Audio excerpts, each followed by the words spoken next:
नमस्ते दोस्तों, स्वागत है आपका हमारे YouTube चैनल पे। आज हम लोग यूनिट 3 साहित्य शास्त्र के पीवाईक्यू को करने वाले हैं। जिन्होंने पिछला क्लास नहीं देखा है वो पहले पिछला क्लास ज़रूर देख लीजिए। यूनिट 1 और 2 का वहाँ पे पीवाईक्यू हम लोग सॉल्व कर चुके हैं।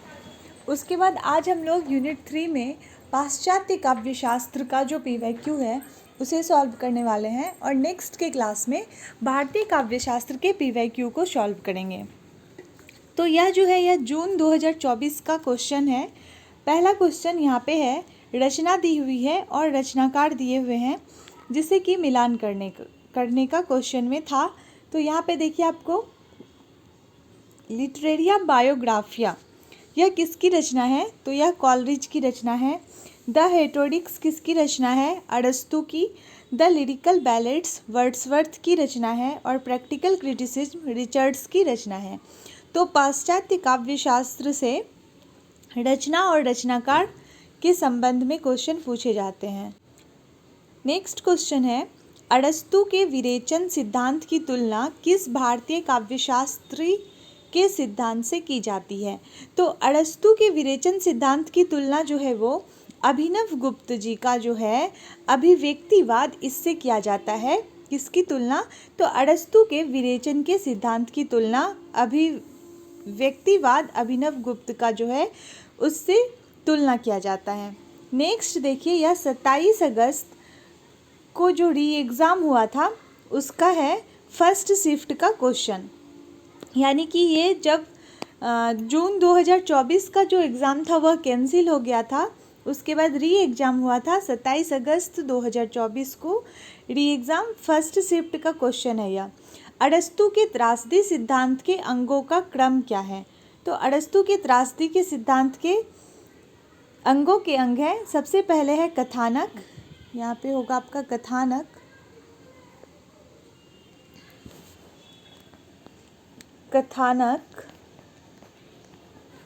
फिर है चरित्र, विचार, पद योजना और गीत। तो यह क्रम जो है यह अरस्तू के त्रासदी के सिद्धांत के अंगों का क्रम है। नेक्स्ट क्वेश्चन है, पाश्चात्य काव्यशास्त्र के संदर्भ में कौन से कथन सही हैं?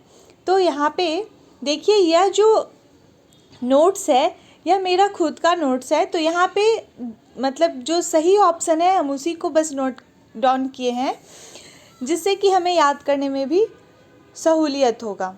तो यहाँ पे देखिए क्या है, पाश्चात्य काव्यशास्त्र के संबंध में सही कथन क्या है? तो यहाँ पे बी नंबर सही था। कॉलरिज ने कल्पना के दो भेद माने हैं, मुख्य कल्पना और गौण कल्पना।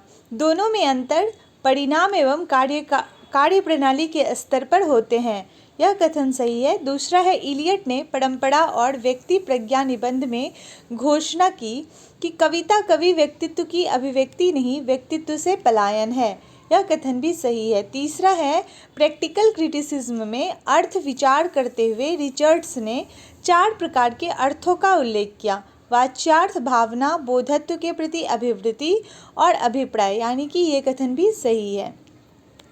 नेक्स्ट क्वेश्चन है, नई समीक्षा के संदर्भ में सत्य नहीं है। यहाँ पे क्वेश्चन में हमें यह ध्यान देना पड़ता है कि क्या क्वेश्चन पूछ रहा है। कई बार ऐसा होता है हम लोग इसे सत्य नहीं है को सत्य है मान के क्वेश्चन गलत बना लेते हैं।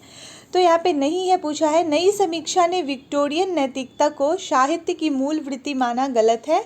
और नई समीक्षा आलोचक की जिम्मेदारी किसी कलाकृति के गूढ़ अर्थ के उद्घाटन से जोड़ती है, भले ही उसे प्रभावपरक हेत्वाभास से गुजरना पड़े, यह भी गलत है।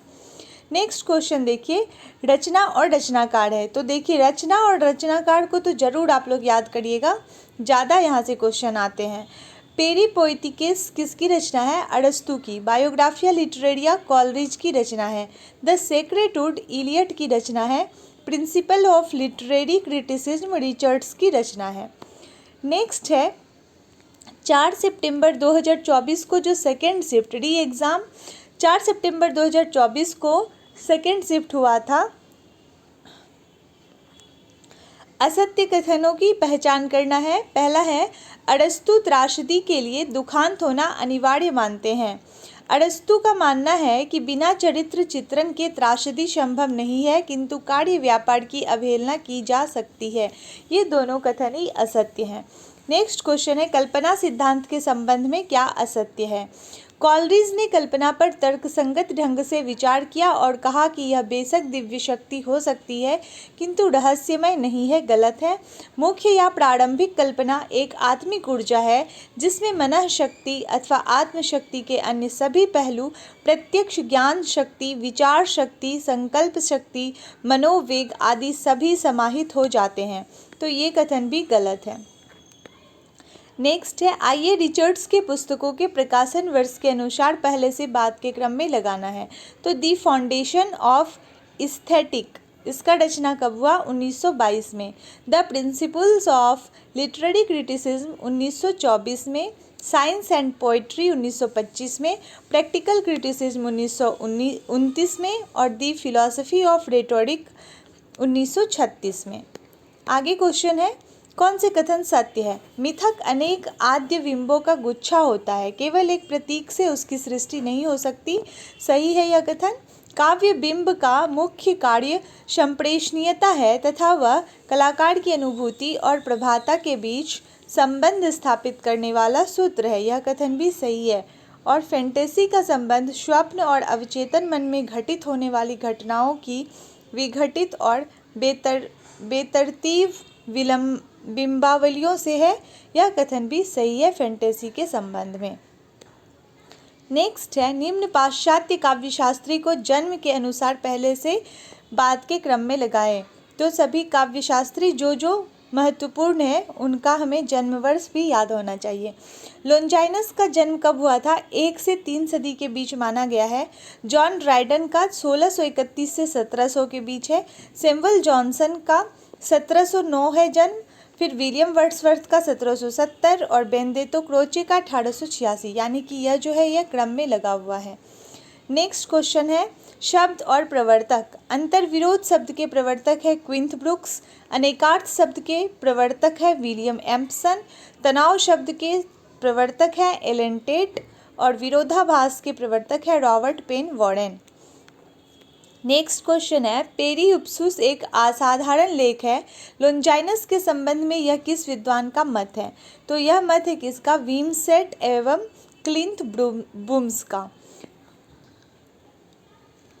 नेक्स्ट क्वेश्चन, नेक्स्ट देखिए, 8 जनवरी 2025 को यानी कि लेटेस्ट एग्जाम जो हुआ है यूजीसी नेट हिंदी का, उसका यह क्वेश्चन पेपर है। निम्न में से कौन से युग्म सही है? विलियम वर्ड्सवर्थ का स्वच्छंदतावाद है, क्रोचे अभिव्यंजनावाद है और अरस्तू का त्रासदी है। ये तीनों भी युग्म जो है ये सही है। बिंब के संदर्भ में सही क्या है? दृश्य बिंब आँख वाले होते हैं, सही है। और श्रव्य बिंब जो है वो ग्रहण कर्णेंद्रिय के द्वारा होता है, यह भी बिल्कुल सही है।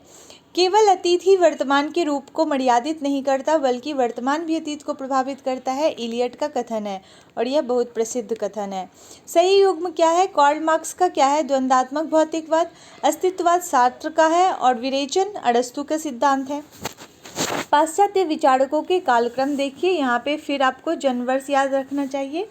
कीर्केगार्ड 1813, नीत्शे 1844, क्रोचे 1866, इलियट 1888 और जॉपाल सार्त्र 1905 के हैं। तो ये विचारकों के कालक्रम हैं।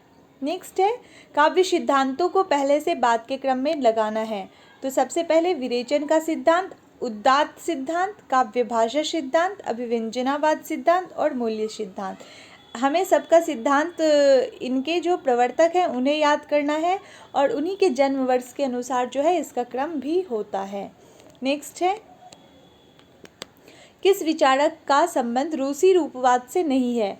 तो F.R. लेविस का संबंध जो है वो रूसी रूपवाद से नहीं है।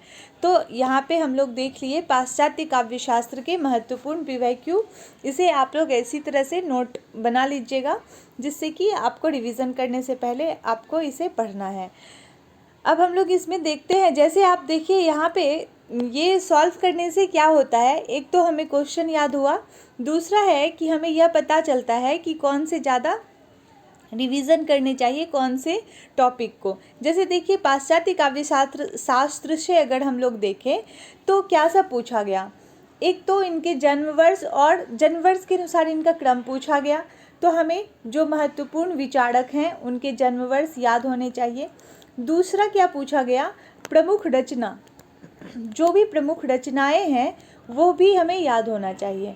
तीसरा क्या पूछा गया, सिद्धांत, सिद्धांत हमें याद होना चाहिए कि कौन से सिद्धांत के प्रतिपादक कौन है। जैसे विरेचन के सिद्धांत के कौन है, तो विरेचन के सिद्धांत के अरस्तु हैं। इस तरह से सारे सिद्धांत का जो है वो स्वच्छंदतावाद, उदातवाद, सारे सिद्धांत, निर्वैयक्तिकतावाद, सबका सिद्धांत और उसके सिद्धांतकार याद होने चाहिए।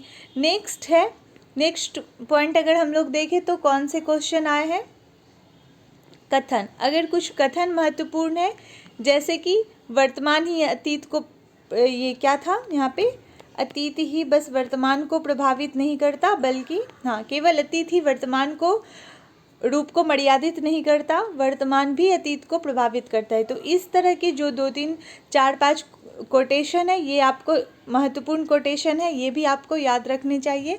तो इस प्रकार हम लोग PYQ सॉल्व करने से हमें यह भी जो है वो फ़ायदा मिलता है कि पता चलता है कौन से टॉपिक से क्वेश्चन आते हैं। तो चलिए कल हम लोग नेक्स्ट क्लास में हम लोग भारतीय काव्यशास्त्र के जो PYQ है उसको सॉल्व करेंगे, और पाश्चात्य काव्यशास्त्र से एक क्लास में हम लोग इन सारे महत्वपूर्ण टॉपिकों पे थोड़ा बहुत चर्चा करेंगे, जिससे कि हमें जो महत्वपूर्ण टॉपिक हैं वो कवर हो जाए। आपको अगर क्लास अच्छा लगे तो ज़रूर इसे लाइक करें, कमेंट करें, शेयर करिए और सब्सक्राइब ज़रूर कर लीजिए, जिससे आपको क्लास का जो है वो नोटिफिकेशन मिल जाएगा।